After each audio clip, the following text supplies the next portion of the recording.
ابتدا میں فتویٰ ہوتا ہے.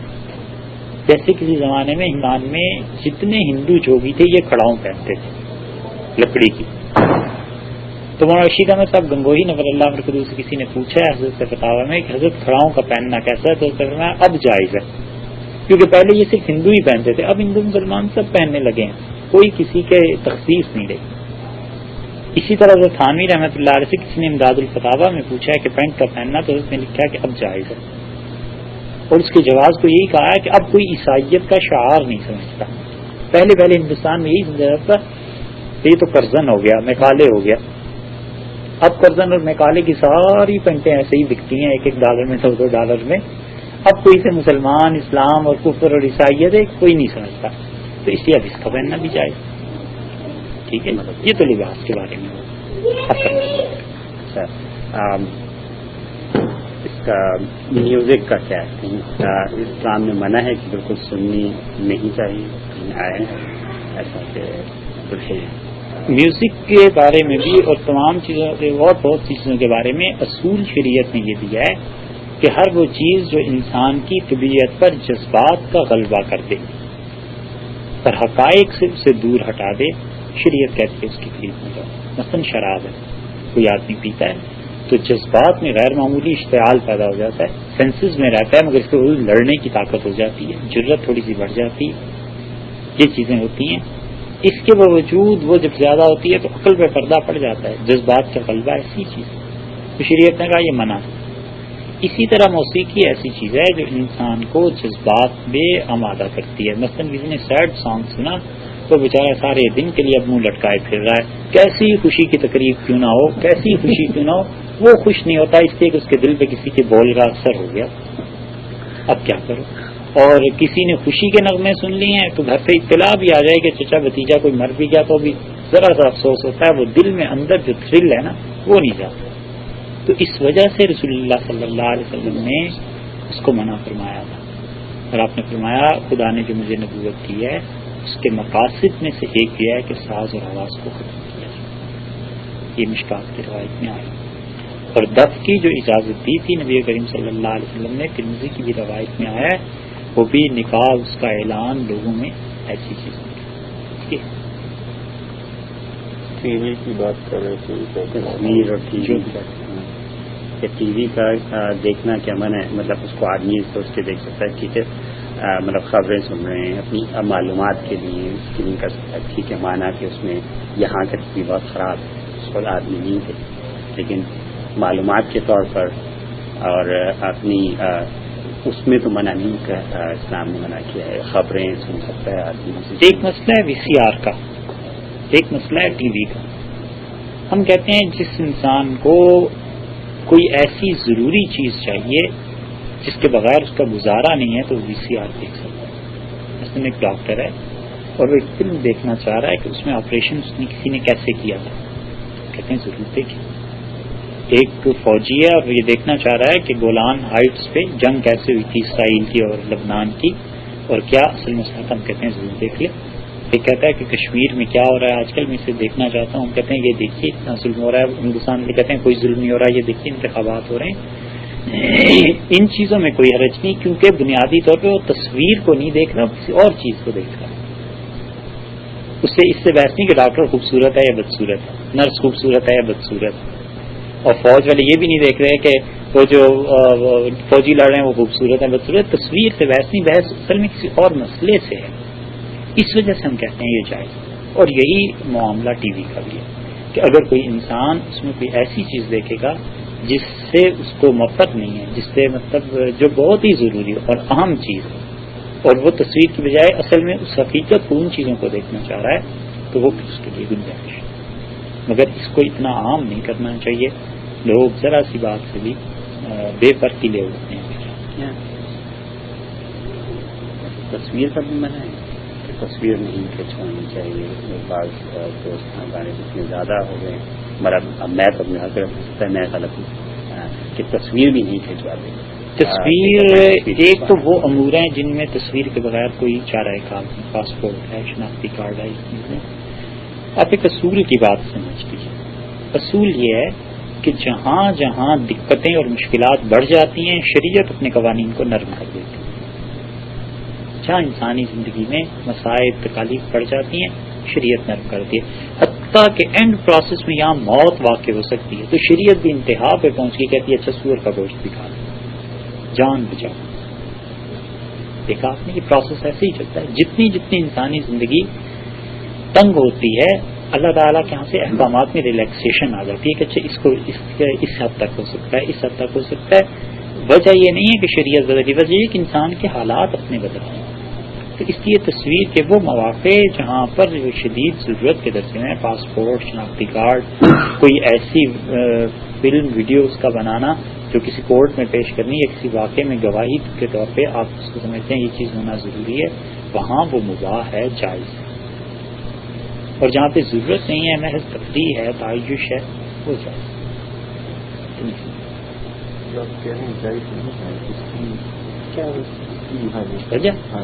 ہاں بھائی دیکھیے شریعت ایک چیز کو جائز جب قرار دیتی ہے یا ناجائز، تو ایک بات تو آپ یہ سمجھیے کہ دنیا میں خالص شر پیورلی کوئی چیز 100% بالکل اس میں کوئی خیر کا پہلو پایا ہی نہ جائے، ایسے نہیں ہوتا.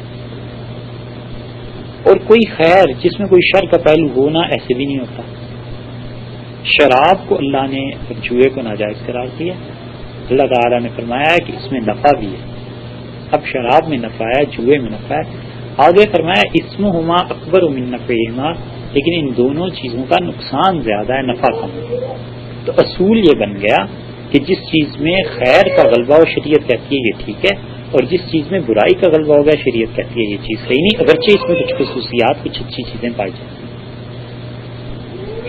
تو اس اصول کے بعد دیکھیے تصویر کے حرام کیوں قرار دیا گیا، اس کے بہت سے پہلو.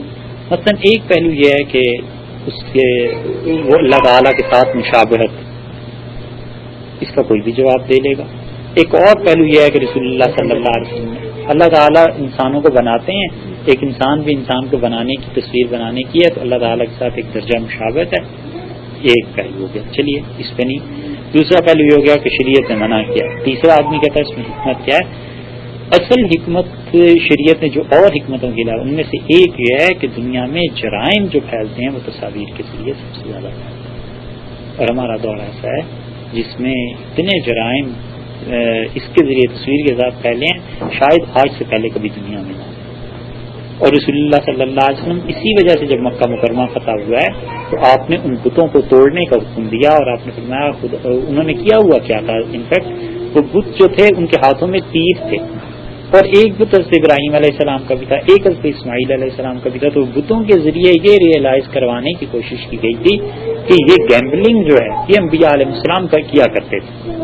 تو جو بھی حرم میں آتا تھا نا مشرکین مکہ میں سے، وہ جب دیکھتا تھا کہہ رہے اتنے بڑے بڑے انبیاء علیہ السلام یہ بھی جوا کھیلا کرتے تھے، وہ کہتا پھر کون سی ایسی بات ہم بھی کھیل لیتے. تو رسول اللہ صلی اللہ علیہ وسلم نے فرمایا ان کو توڑو، اور آپ نے فرمایا قاتلہم اللہ، اللہ تعالیٰ برباد کرے ان کو جنہوں نے یہ بت بنائے ہیں. کیا میرے آباء و اجداد انبیاء علیہ السلام کی کام کرتے تھے. تو شریعت اس لیے تصویر کی ہر ممکن حد تک بےخونی کرتی ہے، ہر ممکن حد تک وہ اسے کیا کہنا چاہیے اس سے ہٹاتی ہے. وہ کہتی ہے اس کی حوصلہ شکنی کرتی تصویر کی، کیونکہ اگر تصویر کی حوصلہ شکنی نہ کی جائے تو پھر ان جرائم کے اور بڑھ جانے چاہے. تو اس لیے یہ اس میں کہ جرائم اس کے ذریعے نہ پھیلے، اور جہاں جرائم نہیں ہیں وہاں شریعت نہیں جا سکتی. دے دی کن کن سے مطلب ایک چیز یہ بھی سوچتے ہیں کہ آپ خالی اپنے خاندان کے اندر ہی بس، آپ یہ نہیں کہ آپ کہیں باہر اس کا کوئی یوز کر رہے ہیں یا کہیں چھپا رہے ہیں، اپنا ہی ہاں گھر کے اندر ہی آپ. جی یہ ہے، مگر اس کا آخری ناطہ جو ملتا ہے وہ آپ جنرلی اگر دیکھیں نا تو اس کا آخری ناطہ پھر بت پرستی تک جا پہنچتا ہے. لوگ جن چیزوں کے ساتھ تقدس کا رشتہ قائم ہوتا ہے ان کی تصویروں کو ایک عرصے تک محفوظ رکھتے ہیں، اور پھر آہستہ آہستہ جذبات عقیدت اس تصویر سے بنتی چلی جاتی ہے. اس لیے شریعت اس کو بھی جائز قرار دیتی ہے. ہاں مگر آدمی کا اگر علم اتنا وسیع ہو، مطلب یہ کہ اتنا آپ کو براڈ مائنڈیڈ ہو، ایسا نارو مائنڈیڈ نہ ہو. اگر یہ بات پہ سمجھ میں آتی ہے کہ اگر کسی کو زیادہ علم نہ ہو، زیادہ پڑھا لکھا نہ، تو اس کا سمجھ میں آتا ہے کہ بلاغت ہو جائے گا، مطلب ایک پڑھا لکھا انسان کے لیے. لیکن جہاں چند ایک لوگوں کا مفاد ہو وہاں اس بنیاد پہ آپ سے جنرلی کوئی قانون تو نہیں بنا سکتے. مطلب میں انڈیویجل لیول پہ بات کر رہا ہوں. سمجھ گیا آپ کی بات، پھر اس کے قانون نہیں بنایا. قانون نہیں بنایا ہوگا انڈیویجل لیول پہ خود آدمی کے لیے. لیکن گناہ نہیں کر سکتے آپ. گناہ ہم یہ تو نہیں کر سکتے گناہ ہے کہ فرض کریں میں انما الاعمال بالنیات کہتے ہیں کہ آپ کی نیت پر اثر. جیسے کسی ایک روشن دان کسی نے بنوایا تھا، کیوں بنوایا؟ ہوا کے لیے یا آواز کے لیے. تو میری نیت تو یہ ہے کہ میں جو بنوا رہا ہوں وہ اس لیے کہ میں اپنی فیملی کے ایک میموری ہے اس طرح سے رکھنا. جو ہمارا مطلب کانسیپٹ ہے وہ یہ نہیں کہ آپ اس کو آگے جا سکتے. ہم حضور نام نے منع کیا آپ کی بات میں نے حد کو منع کیا ہے، اس کو نہیں میرے خیال پاتا. ہم یہ کہتے ہیں کہ اس کو ہم اس لیے گناہ کہتے ہیں کہ کس کس کو یہ چیزیں سمجھاتے پھرے. جنرلی کسی کے لیے یہ نہیں ہو سکتا کہ قانون سے ہٹ کے کوئی چیز کہی جائے. ایک اس پہ کامنٹ ہے عید کے اوپر جو کہ سیدھا سیدھا حرام ہے، اس کو ہم بائی فورس کہنا چاہیے کہ ڈیفینیٹلی دس از حرام. حضرت عائشہ رضی اللہ عنہ نے کچھ تکیے کے اوپر شاید یا پردے کے اوپر کچھ تصویریں کی کسی جانور کی، اور آپ صلی اللہ علیہ وسلم کا حدیث کا بھی مجھے روایت یاد نہیں رہی، لیکن جیسے صحیح حدیث کہ اس تصویر کو جب آپ صلی اللہ علیہ وسلم نے دیکھا تو آپ صلی اللہ علیہ وسلم بہت سخت ناراضگی کا اظہار ہوا. آپ سے یہ بھی فرمایا کہ ان گھروں کے اندر جہاں پہ یہ تصویریں ہوں وہاں پہ اللہ کے فرشتے داخل ہیں. میں بھی یہی عرض کر رہا ہوں، مگر آپ کی اور میری بات میں فرق کچھ اتنا ہے کہ اس کی حکمت پوچھ رہے تو میں نے وہ بات بیان کی، اور آپ نے جو کلیئر بات کہی ہے کہتا ہے اچھی بات ہے لیکن بری طرح. اگر کسی کو کوئی ثبوت چاہیے یا نہیں وہ جو حضرت عائشہ رضی اللہ عنہ کی روایت کا آپ بیان کر رہے ہیں، رسول اللہ صلی اللہ علیہ وسلم نے اس حدیث میں آیا کہ اسے بچھانے کی اجازت دی، بچھانے کی. تو اس لیے اگر کہیں تصویر ایسی صورتیں جیسے کمبل ہے، چادر ہے، بستر ہے، اس پہ فقہا نے اسے درست قرار دیا کہ وہ پامال ہونے کی جگہ. اس پہ جو فقہی احکامات مرتب ہوتے ہیں ضروری ہے کہ اس حدیث کے ساتھ بھی خیال رکھیں. مطلب میرا سوال کہ آپ اس کو لگا کے لٹکا رکھیں اور آپ پھول لگا رہے ہیں اور اس کو یہ کریں، ٹیرس میرے خیال میں منع ہوگا، لیکن یہ نہیں ہے کہ آپ اور سور گوشت کھانا حرام ہے. اس کی وجہ کیا ہے؟ حکمت کیا؟ جی جس چیز کو بھی انسان استعمال کرتا ہے اس کے اثرات مرتب ہوتے ہیں. حدیث میں منع آیا ہے کہ کوئی آدمی شیر کی کھال پہ بیٹھے. رسول اللہ صلی اللہ علیہ وسلم نے شیر کی کھال پہ مت بیٹھو، اور چیتے کی درندوں کی کھال سے میں نے فرمایا، اور آپ نے فرمایا ایسے نہ ہو کہ وہ درندگی تم میں بھی اثر کر جائے. تو جانوروں کی کھال کا بھی اثر ہوتا ہے. حدیث میں آیا ہے ایک آدمی نے کہا رسول اللہ صلی اللہ علیہ وسلم سے کہ میں اپنی بیوی کو طلاق دینا چاہتا ہوں. آپ نے فرمایا کیوں طلاق دینا چاہتا ہوں؟ اس نے عرض کیا کہ میرے ہاں جو بچہ پیدا ہوا تو کالا ہے، میں خود بھی گورا ہوں، میری بیوی بھی گوری ہے، یہ کالا بچہ ہمارے یہاں کہاں سے آ گیا؟ تو میری بیوی نے ضرور کوئی گڑبڑ کی. تو نبی کریم صلی اللہ علیہ وسلم نے پوچھا تم کیا کام کرتے ہو؟ تو اس نے کہا میں اونٹ رکھے ہوئے اونٹ چراتا ہوں. تو آپ نے کہا کوئی سیاہ اونٹ نہیں ہے؟ اس کا سیاہ اونٹ نہیں ہے. تو آپ نے فرمایا بس وہ رنگ تیرے بچے میں آ گیا. تو پتہ نہیں اب میڈیکل کیا کہتا ہوں، میں نہیں علم، مگر اس کا مطلب یہ ہے کہ عورت ان دنوں میں جس ماحول میں جس مزاج میں پرورش پاتی ہے اس کا اثر بھی کبھی بچہ قبول کر لیتا. تو اتنے اثرات ان چیزوں کے پڑتے ہیں. اسی طرح جو لوگ گوشت نہیں کھاتے، بالکل نہیں کھاتے، ان لوگوں کی کیفیت مختلف ہوتی ہے ان سے جو گوشت کھاتے ہیں، کیونکہ مسلمان گوشت کے بغیر رہ نہیں سکتا. اسلام کا یہ سب سے پہلا فرق تو یہی ہے کہ گوشت کھانا ہے. اور جو پرانے بزرگ تھے وہ ان سے کوئی کہتا تھا کہ کوئی ہندو ہے اسلام کی طرف مائل ہے تو وہ کہتے تھے کبھی کبھی اسے گوشت بھی کھلا دیا کرو. وہ اسی لیے کہتے تھے کہ گوشت کا اثر ہوگا اس پہ. اور اسی لیے جو سور کا گوشت ہے اس کے متعلق تجربے سے انبیاء علیہ الصلوۃ والسلام نے جو چیز بتائی، یا انبیاء علیہ السلام کہہ رہا ہوں، جو فقہاء اور جو بعد کے لوگوں نے اس کی حکمتیں لکھی، انہوں نے کہا یہ ایسا جانور ہے جس کے استعمال کرنے والے لوگ ایک تو سنگ دل ہو جاتے ہیں اور دوسرے بے حیائی میں. اور جو لوگ اس میں بچتے رہتے ہیں ان میں یہ دو چیزیں نہیں ہوتی، ان میں کم ہوتی ہیں، تو اس وجہ سے اسے منع کیا جائے۔ ایک اصولی بات، ایک تو یہ مطلب آپ نے فرمائی، دریافت فرمائی۔ دوسری بات یہ کہ قومیں صدیوں تک مسلسل ریکارڈ رکھ کے، مسلسل محنت کر کے کبھی کبھی ایک نتیجے تک پہنچتی ہیں۔ یہ اس معاشرے میں تو بہت عام ہے کہ ایک صدی سے فلاں علاقے میں یہ ہو رہا ہے، لہٰذا وہاں کے پانی کو چیک کرو، ایک صدی سے فلاں علاقے میں یہ چیزیں آ رہی ہیں، لہٰذا وہاں دیکھو خوراک کیسی ہے، وہاں آب و ہوا کیسی ہے۔ تو اللہ تعالیٰ نے ہم لوگوں پر جو مہربانی کی ہے پوری دنیا پہ، وہ یہ کہ قوموں کو صدیوں کے طویل تجربات کی بجائے بس ایک چیز نازل کر دی کہ دیکھو اس چیز میں یہ غلط چیز، تو اتنی محنت مشقت سے بچا کر بس بتا دیا کہ یہ ایک غلط چیز ہے، اسے نہیں کرنا۔ تو یہ ہے اس میں کہ اللہ تعالیٰ نے جو حرام جانوروں کو منع کیا ہے تو یقیناً ان کے استعمال سے انسان کی اخلاقیات پر اثر پڑتا ہے۔ اس وجہ آپ اس کی اگر مثال دیکھنا چاہیں تو 47 میں تقسیم میں سکھوں نے جتنی زیادتی کی ہے ہندوؤں نے نہیں کی، اس لیے کہ سکھ جو ہیں وہ گوشت کھاتے ہیں اور سور کا گوشت کھاتے ہیں، اور ہندو اس کے مقابلے میں اتنے نہیں۔ جی ضرور، بھائی آپ کو بھی اردو سمجھ آتی ہے؟ تھوڑی تھوڑی ہیں۔ یہ دیکھو اب اس کا کیا ہوگا، اسے یہ دین کی باتیں کون سمجھائے؟ کس کے بیٹے ہیں آپ، کس کے ساتھ؟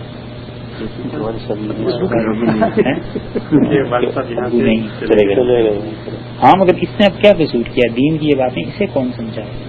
یہ اس لیے میں کہتا ہوں کہ یہاں آپ لوگ اپنا خیال کریں، علماء کی سے پیدا کریں، اس معاشرے میں علماء اللہ کے اچھے بندے ہوں جن کی صحبت میں رہ کے لوگوں کو دین کی سمجھ، ان کا انٹرسٹ ہے نا کہ بیٹھے کب تک؟ ہاں جی، مگر کب تک؟ کتنوں کو انٹرسٹ ہو سکتا ہے اور کب تک؟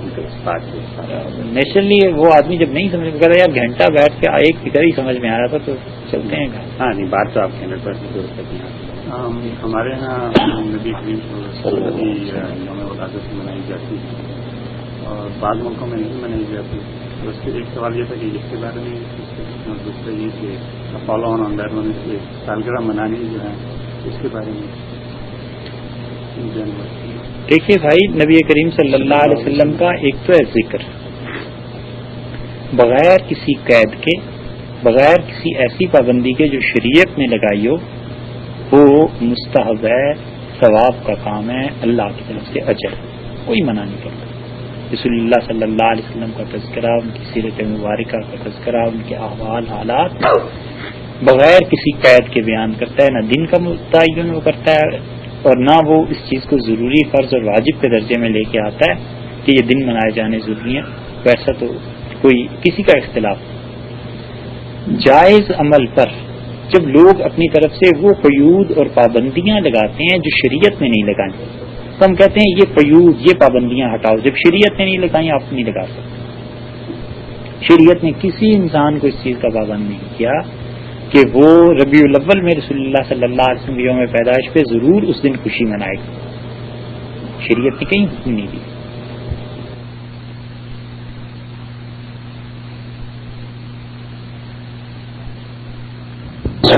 کریم اما بعد،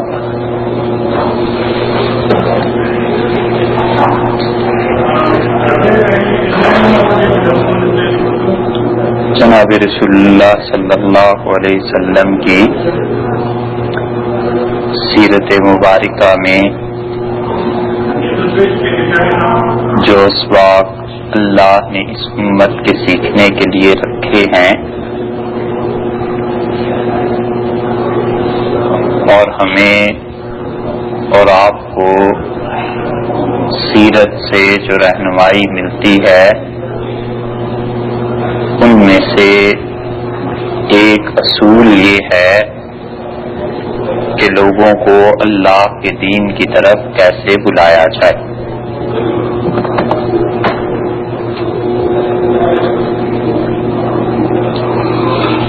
حضرت صلی اللہ علیہ وسلم کی ساری حیات طیبہ اس میدان میں گزری کہ کسی طرح وہ لوگ جو اللہ کے دین سے ہٹ گئے ہیں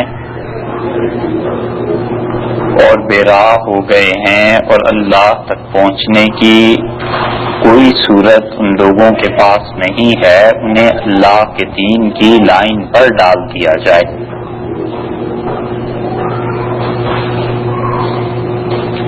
اور یہ ایسی فکر ہے جو سیرت میں خاص طور پہ نمایاں نظر آتی ہے، اور نبی کریم صلی اللہ علیہ وسلم نے پوری حیات طیبہ میں جتنے بھی کام کیے ہیں، اہم ترین کام ان کاموں میں سے ایک کام یہ بھی ہے۔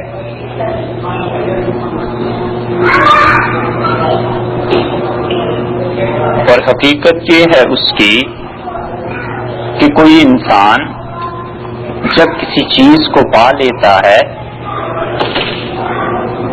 اور وہ چیز غیر معمولی ہوتی ہے تو اس کا یہ جی چاہتا ہے کہ وہ سب لوگوں کو بتائے کہ دیکھو کیسا بڑا خزانہ مجھے ملا ہے۔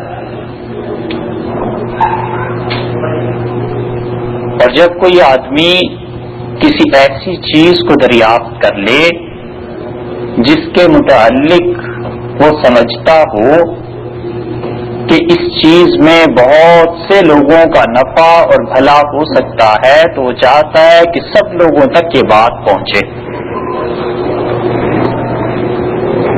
یا یہ صورت ہو جائے کہ کوئی ایسی چیز کسی انسان کو دے دی جائے، کوئی ایسی چیز کسی پہ منکشف ہو جائے، کوئی ایسی چیز سکھا دی جائے جس سے یہ اندازہ ہوتا ہو کہ اس چیز سے محرومی حقیقتاً سعادت اور نیکی سے محرومی ہے، تو انسان یہ چاہتا ہے کہ اس چیز کو لوگوں تک پہنچائے اور لوگوں کو اس چیز کی طرف بلائے، انہیں خبر دے کہ دیکھو مجھ پر کس چیز کا انکشاف ہوا ہے۔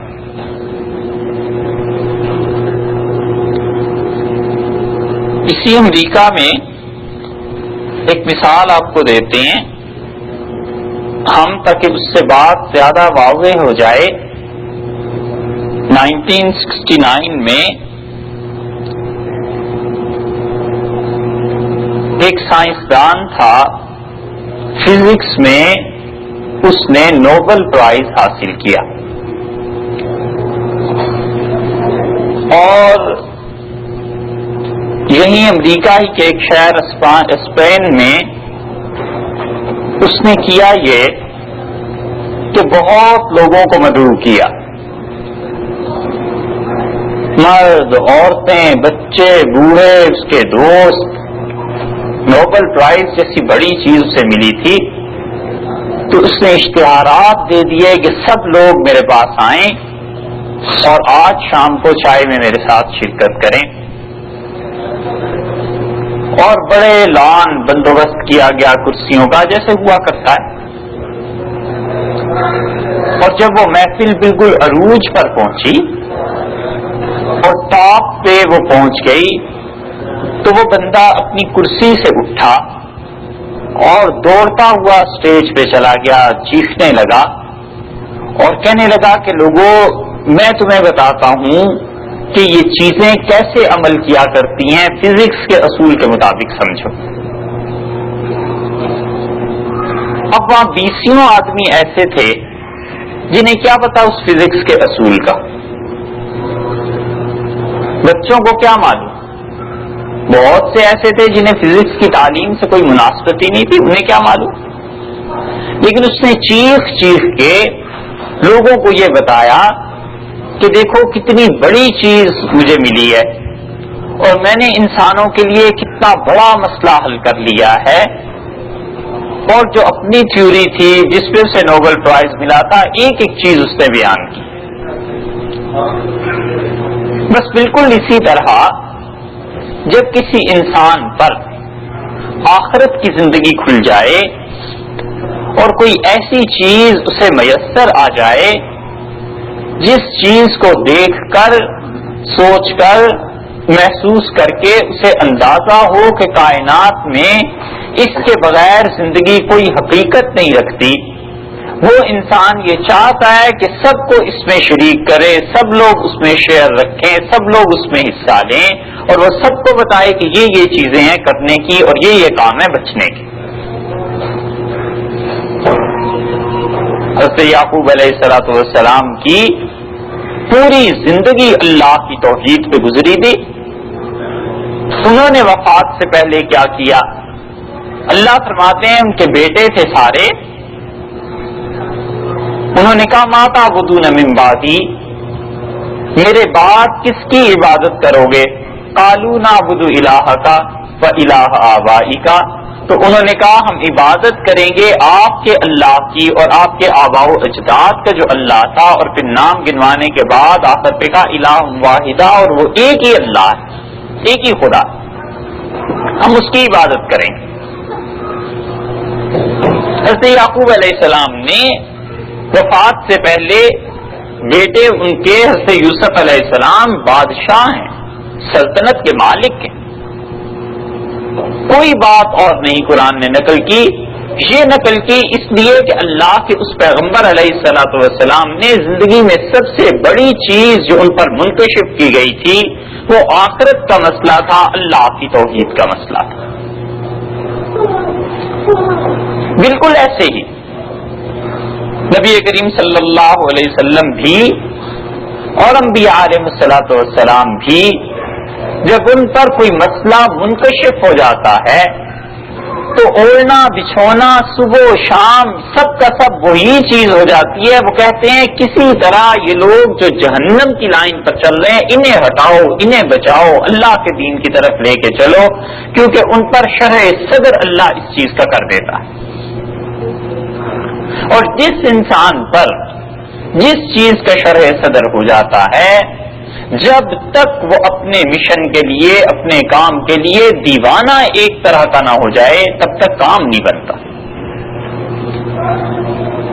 نبی کریم صلی اللہ علیہ وسلم اپنے کام کے لیے اتنے مگن تھے اور اتنا درد تھا کہ اللہ تعالی نے فرمایا لعلک باخع نفسک، ہمیں لگتا ہے آپ اپنی جان اس میں گھما دیں گے، کھپا دیں گے، آپ اپنی جان سے گزر جائیں گے، اتنا آپ کو فکر ہے۔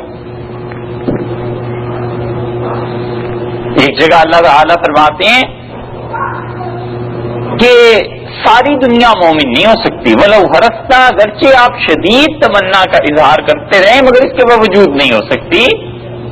آپ کے ذمے تو لوگوں تک پہنچا دینا ہے، ہدایت ہو نہ ہو یہ اللہ کا ایک اپنا فیصلہ، ایک اپنا نظام۔ کیونکہ رسول اللہ صلی اللہ علیہ وسلم پر یہ چیز کھل گئی تھی، منکشف ہو گئی تھی کہ یہ سارے کے سارے لوگ یہ جو چل رہے ہیں یہ انجام کار اللہ کے غضب کو اور اللہ کے عذاب کو دعوت دینے والی باتیں کر رہے ہیں، اور میں اگرچہ اکیلا ہوں یا ہم چند ایک لوگ ہیں مگر ہم پر جو حقیقت اللہ نے منکشف کی ہے ہم چاہتے ہیں پوری دنیا اس حقیقت کو پہچان جائے۔ یہ ہے حضرت صلی اللہ علیہ وسلم کی سیرت میں بنیادی طور پر دعوت کی اہمیت، کہ جو چیز خدا نے ان پر کھول دی انہوں نے کہا لوگوں کو بھی پتہ چلے۔ اور اس اصول کا اتنا اہتمام اللہ تعالی نے خود فرمایا ہے کہ اللہ نے فرمایا بلغ ما انزل الیک من ربک، لوگوں تک پہنچائیے وہ بات جو اللہ نے آپ پر وحی کی ہے، اور اگر آپ نے یہ کام نہ کیا فما بلغت رسالتہ، آپ نے اللہ کی طرف سے جو رسالت ملی ہے اس کا حق ادا نہیں کیا۔ اتنی بڑی بات، حق اسی وقت ادا ہوگا جب آپ لوگوں کو پہنچائیں اور لوگوں کو بتلائیں کہ کیا چیز صحیح ہے کیا چیز غلط ہے۔ نبی کریم صلی اللہ علیہ وسلم کی پوری زندگی اس پر رہی کہ خارجی امور میں ٹکراؤ کی بجائے اندر استحکام پیدا کیا جائے، اپنی بات کا وزن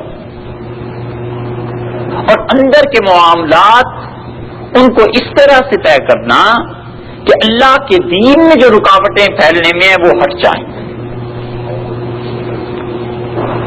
اور اسی چیز پر امت میں عمل رہا کہ جتنی بھی چیزیں معنی بنتی ہیں دعوت میں، اللہ کے نیک بندوں نے بس یہ کیا اور یہی کہا کہ وہ رکاوٹیں درمیان سے اٹھا دو. ایک بہت بڑی رکاوٹ کسی مسلمان اور غیر مسلم میں زبان بن سکتی ہے. وہ چینی زبان بولتے ہیں، جاپانی سمجھتے ہیں، کوئی اور زبان سمجھتے ہیں، آپ اور ہم اس چیز کو نہیں جانتے. یہ رکاوٹ بنتی ہے، بہت بڑی رکاوٹ ہے. اللہ تعالی نے فرمایا وما ارسلنا من رسول الا بلسان قومه، اور ہم نے کسی رسول کو رسالت نہیں دی مگر یہ کہ ان کی اپنی زبان جو قوم میں رائج تھی اسی کے مطابق انہیں پیغام دی. یہ اللہ تعالی نے اس سے ارشاد فرمایا اس لیے کہ دعوت میں معنی بن گئی تھی ایک چیز زبان، تو فرمایا اس بیریئر کو ہٹاؤ، اس چیز کو ہٹاؤ درمیان سے، تاکہ لوگوں سے براہ راست بات ہو سکے. نبی کریم صلی اللہ علیہ وسلم کو یہودی خط لکھتے تھے عبرانی زبان میں، اور حضرت صلی اللہ علیہ وسلم اب عبرانی زبان خود تو نہیں سیکھتے، مگر اپنے خاص آدمیوں میں سے حضرت زید رضی اللہ عنہ سے فرمایا کہ زید مجھے ان سے خط و کتابت کرنا پڑتی ہے، عبرانی زبان سیکھو. تو صحیح بخاری شریف وغیرہ میں آتا ہے کہ حضرت زید رضی اللہ عنہ نے عبرانی زبان سیکھی اور 6 مہینے میں انہوں نے اتنی زبان سیکھ لی کہ وہ خط و کتابت رسول اللہ صلی اللہ علیہ وسلم کی طرف سے عبرانی زبان میں کرنے لگے. یہ وہ دعوت کا مزاج کہ اپنے اور غیر مسلموں کے درمیان ایک آدمی جو ہدایت پر ہے اور ایک جو گمراہی پر ہے، ان کے درمیان جو رکاوٹیں اسے دور کر دیجیے. جب یہ رکاوٹیں درمیان سے اٹھ جائیں گی تو اسلام خود ایسی حقیقت ہے کہ وہ خود بخود پھیلے گا.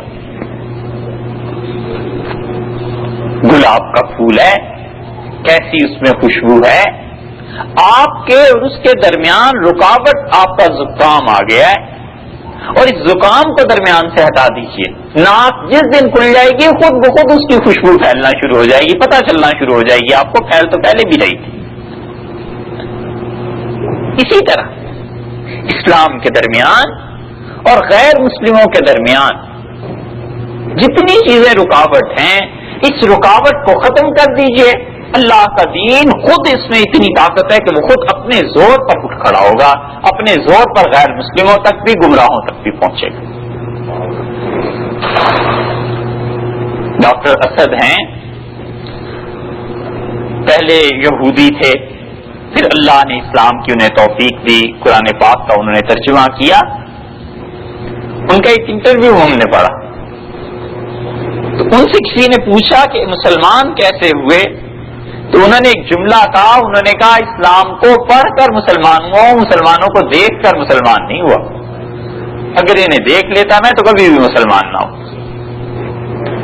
اور ہمارے واقعہ یہی ہے کہ ہم خود بڑی رکاوٹ بنے ہوئے ہیں، اور جس دن یہ ہمارا کردار اور ہمارے اعمال یہ رکاوٹ دور ہو گئی، اس دن اسلام میں خود اتنی طاقت ہے کہ باہر سے کسی چیز کو سپورٹ دینے کی ضرورت نہیں ہے. اللہ کا دین اس میں اب تک ایسی دعوت کا مزاج.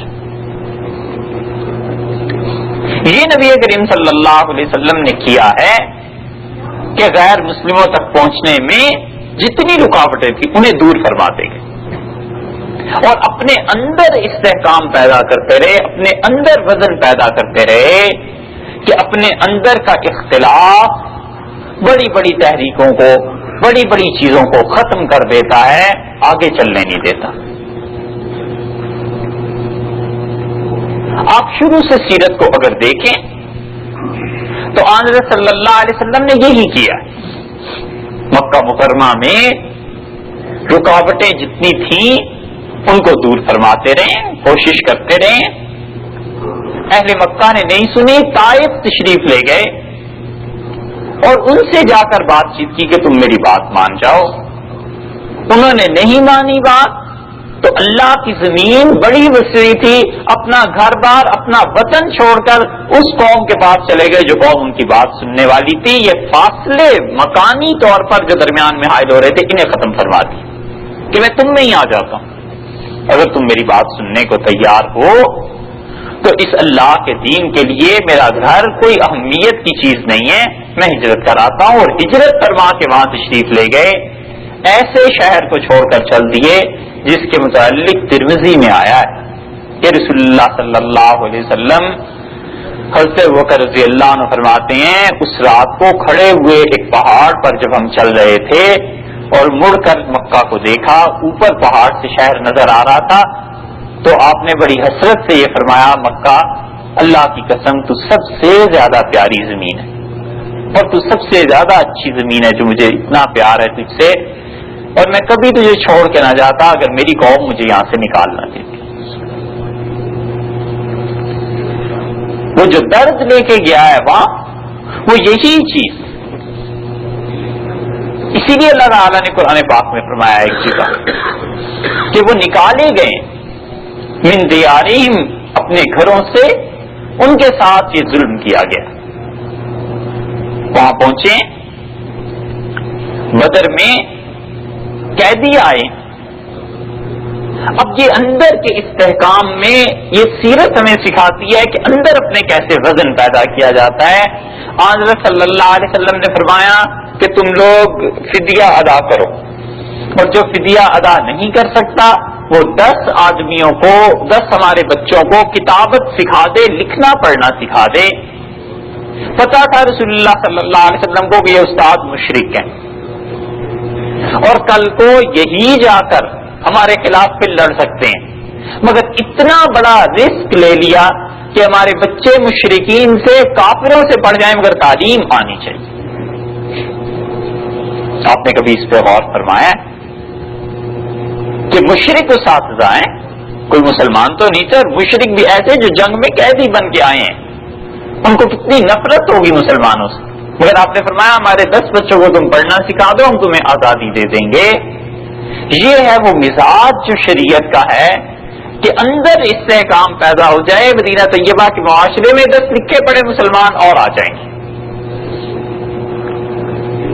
جتنے قیدی ہیں اس تعداد سے مسلمان بڑھ جائیں گے.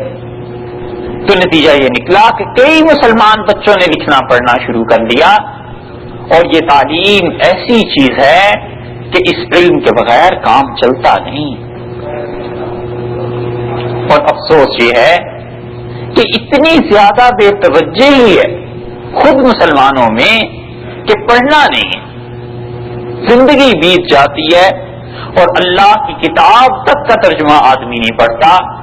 بھلا بتائیے کہ کیا ہوا کہ خدا کی ایسی کتاب جس کا ترجمہ بچپن میں پڑھ لینا چاہیے تھا اور بار بار پڑھنا چاہیے تھا کہ اللہ نے خود فرمایا ہے کہ ہم نے اس قرآن کو آسان کر دیا اپنی یاد کے لیے.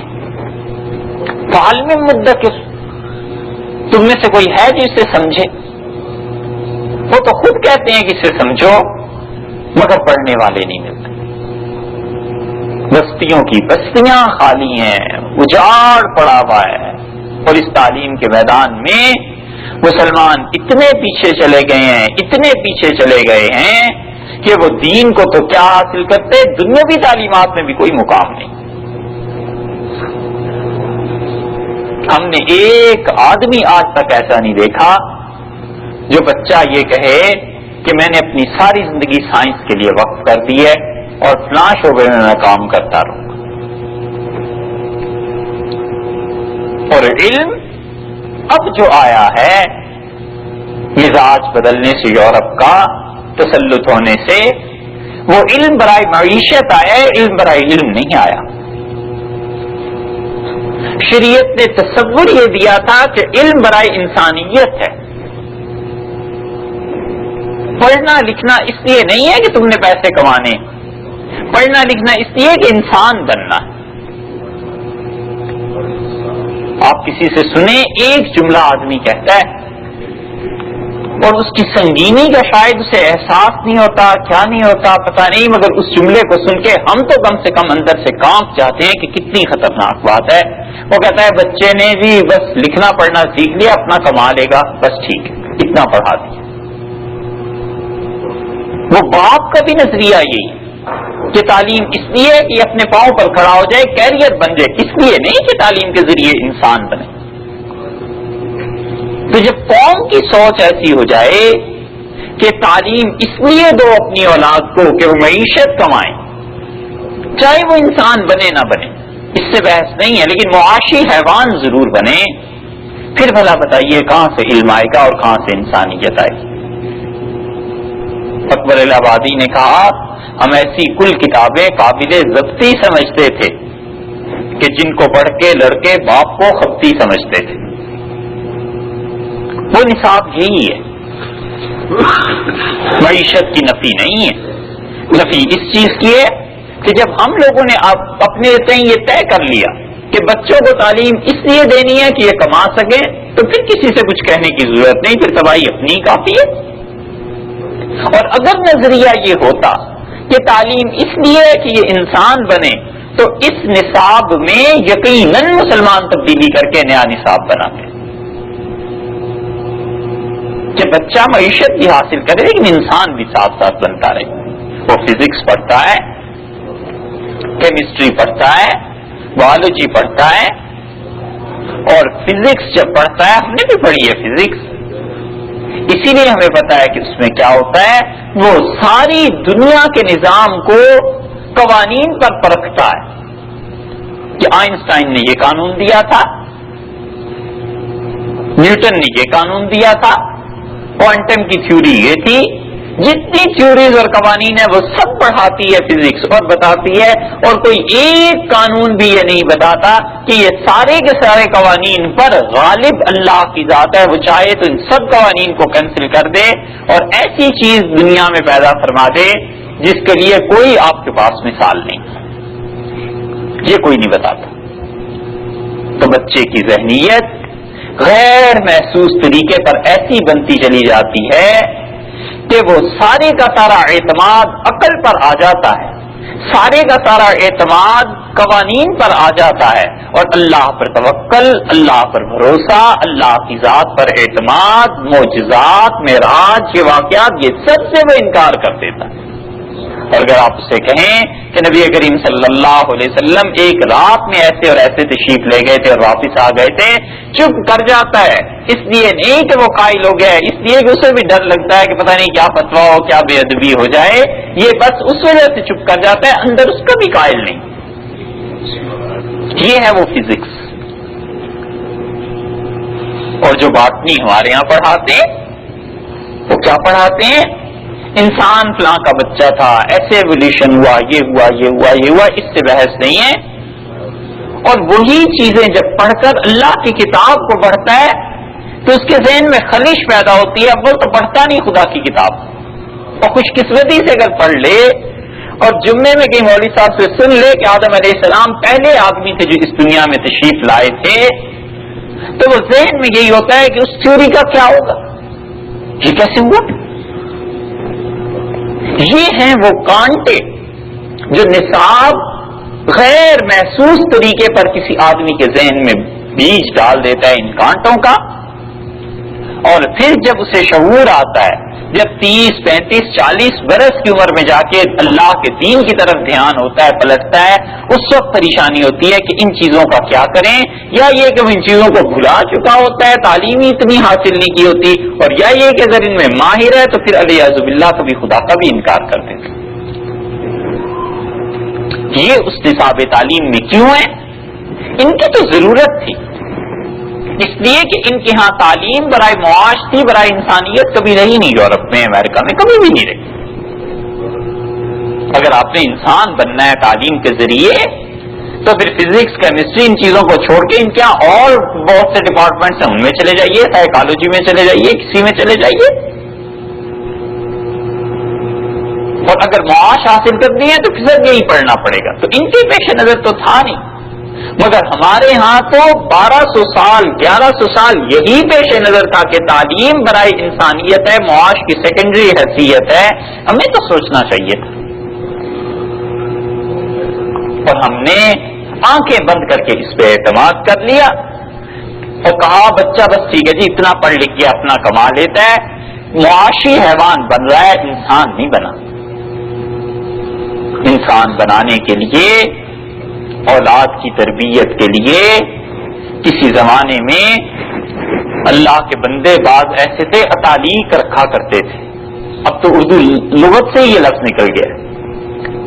باپ اس وقت بھی مصروف ہوتا تھا، ماؤں کو اس وقت بھی گھروں میں کام کاج ہوا کرتے تھے، مگر وہ ایک اتالیق رکھ لیتے تھے، ایک پڑھا لکھا چنا ہوا آدمی جو اس کے بچوں کی پرورش کرتا تھا. اب بھی یہی ہوتا ہے، مگر اب کون کرتا ہے؟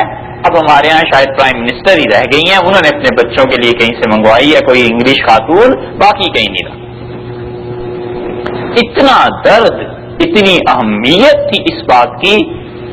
ہے ذرا سی ایسی بات، صرف آپ کو اہمیت اس کی بتانے کے لیے ہم کہتے ہیں، جوش ملی آبادی نے لکھا ہے. مولد تھا بیچارہ جو بھی تھا، خیر اس سے بحث نہیں ہے. وہ کہتا ہے ہمارے ہاں 20ویں صدی کے آغاز میں ضد کی ایک لڑکے نے، ہمارے دوست نے، کہ میں انگلینڈ میں پڑھنے جاؤں گا. تو نواب صاحب تھے، ان کا بیٹا تھا وہ، تو وہ مانے نہیں. انہوں نے کہا میرا بیٹا خراب ہو جائے گا. اب کیا کرتے؟ وہ میرے والد کے پاس آیا اور سفارش میرے والد کی چاہیے. تو میرے والد نے نواب صاحب سے کہا، ان کے والد بھی نواب تھے، انہوں نے کہا کہ جانے دیں اپنے بیٹے کو، اب ماحول بدل گیا ہے، تعلیم بدل گئی ہے. تو انہوں نے اپنے بیٹے کو انگلینڈ پڑھنے کے لیے بھیجا اور اس کے ساتھ ساتھ ایک تعلیق بھی بھیجا، اور اس کو کہا کہ اس کی ہر بات کی خبر مجھے دینا، اس کے ساتھ رہنا، اور روزانہ کی ڈائری لکھ کے مجھے بھیجا کرو. تو وہ روز کی ڈائری لکھ کے روز ڈاک میں خط ڈال دیتا تھا انگلینڈ سے، جو ملیح آباد وہاں پہنچتا تھا انڈیا. 1-2 مہینے جب گزر گئے تو یہ بات ذرا ایسی ہے، مگر فکر کتنی ہوتی تھی. نواب صاحب نے لکھا اس تعلیق کو